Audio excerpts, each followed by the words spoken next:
Assalamualaikum warahmatullahi wabarakatuh. Perkenalkan, nama saya Ayu Subariah dari Prodi D3 Kebidanan Semester 1 Akademi Kebidanan Bakti Indonesia Bogor. Pada kesempatan kali ini, saya akan menjelaskan mengenai kardiovaskular. Yang pertama, sistem peredaran darah pada manusia. Yang kedua, sistem peredaran darah pada janin. Yang ketiga, bagian-bagian jantung beserta fungsinya. Nah, yang pertama, sistem peredaran darah pada manusia. Peredaran darah besar diawali dari jantung, lebih tepatnya dari bilik kiri. Sel darah yang mengandung banyak oksigen dan nutrisi tersebut akan dipompa oleh bilik kiri melewati pembuluh nadi atau pembuluh aorta. Darah lalu akan diedarkan ke seluruh tubuh untuk memenuhi kebutuhan dan oksigen bagi seluruh sel di dalam tubuh manusia. Setelah menyelesaikan tugasnya menghantarkan oksigen dan makanan ke seluruh sel manusia, tugas darah kemudian adalah mengangkut gas-gas hasil pembakaran yang berupa CO2. CO2 akan dikirim melalui pembuluh balik atau pembuluh vena, untuk kemudian dikirim melalui jantung, lebih tepatnya dikirim di serambi kanan. Setelah dikirim ke serambi kanan, maka darah akan mengalami peredaran darah kecil, yaitu peredaran darah dari jantung menuju paru-paru kembali ke jantung. Tujuan dari peredaran darah ini adalah untuk menukarkan kembali karbon dioksida menjadi oksigen. Secara rinci, peredaran darah ini dimulai dari bilik kanan darah yang mengandung banyak karbon dioksida akan dikirim melewati pembuluh nadi atau arteri pulmonalis. Lalu, sesampainya di paru-paru akan terjadi pertukaran antara karbon dioksida dan oksigen di alveolus. Setelah karbon dioksida ditukarkan dengan oksigen, darah akan dikirim melalui pembuluh vena dan masuk ke jantung, lebih tepatnya di serambi kiri.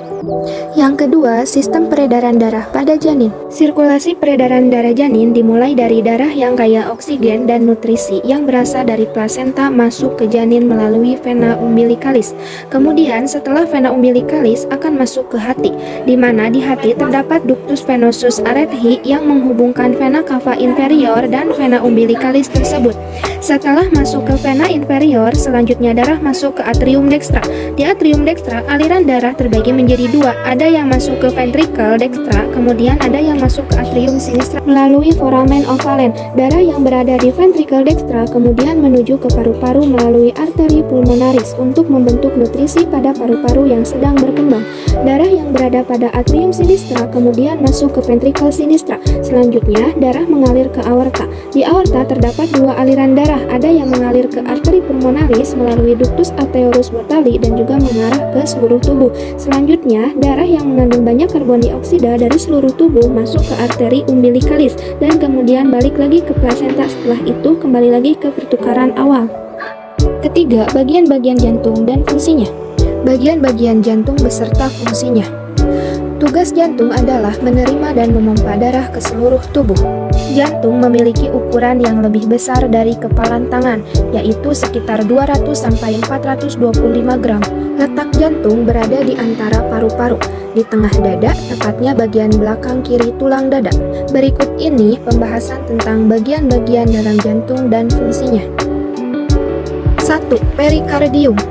Jantung terletak dalam rongga berisi cairan yang disebut rongga prekardial. Nah, dinding dan lapisan rongga ini bernama prekandrium yang berfungsi menghasilkan cairan serous untuk melumasi jantung selama berdenyut. Epikandrium juga berfungsi untuk mencegah gesekan yang menyakitkan antara jantung dan organ di sekitarnya. Tak hanya itu, prekardium juga berfungsi untuk menahan jantung agar tetap berada dalam posisinya. Dinding jantung terdiri dari 3 lapisan, yaitu epikandrium atau lapisan terluar, miokandrium atau lapisan tengah, dan endokandrium atau lapisan dalam. 2. Serambi. Serambi atau yang dikenal dengan atrium terbagi menjadi 2 bagian, yaitu bagian kiri dan bagian kanan. Serambi kiri memiliki fungsi untuk menerima darah bersih dari paru-paru, sedangkan serambi kanan berfungsi untuk menerima darah kotor dari tubuh yang dibawa oleh pembuluh darah.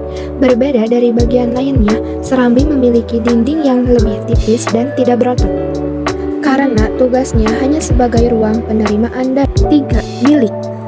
Sama seperti serambi, bilik atau ventricle juga memiliki 2 bagian, yaitu sisi kanan dan kiri.